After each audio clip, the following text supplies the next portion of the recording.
Retrouver la lumière en soi, la joie intérieure après 40 ans. Aujourd'hui, on va parler d'une force discrète mais essentielle, la joie intérieure.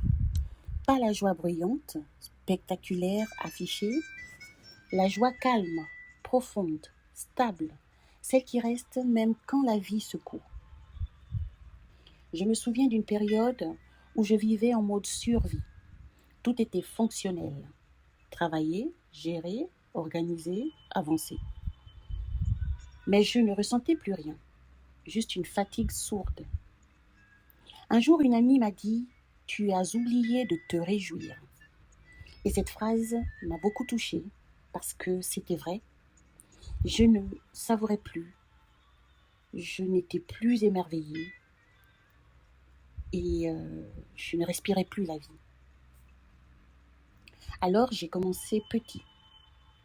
Un rayon de soleil, une tasse chaude, un silence doux, et j'ai senti la joie revenir. Pas d'un coup, mais par petites touches. La joie intérieure, ce n'est pas être heureuse tout le temps.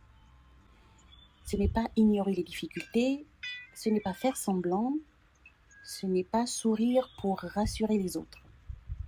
La joie intérieure, c'est sentir la vie circuler en soi, être présente à l'instant, savourer les petites choses, se reconnecter à ce qui nous fait vibrer et c'est surtout laisser de la place à la douceur. La joie intérieure n'est pas un état permanent, c'est un chemin.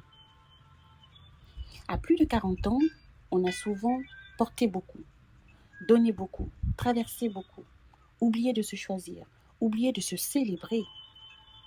On réalise que la joie extérieure, les réussites, les validations, les apparences ne suffisent plus. On cherche quelque chose de plus profond, de plus vrai, de plus stable. Et la joie intérieure devient alors une source, un refuge, un ancrage. Voici 3 clés puissantes pour cultiver cette joie intérieure. 1. Ralentir pour ressentir. La joie ne vit pas dans la vitesse, elle vit dans la présence. Une respiration, un regard, un instant. 2. Revenir à ce qui nous nourrit. Une musique, une marche, une conversion douce, une activité créative. La joie se nourrit de ce qui nous ressemble. 3. S'autoriser le plaisir. Beaucoup de femmes se privent, par devoir, par habitude, par culpabilité. La joie renaît quand on s'autorise à vivre, pas seulement à fonctionner. Aujourd'hui, je te propose un exercice simple. Choisis un petit plaisir que tu t'es interdit depuis trop longtemps et offre-le-toi.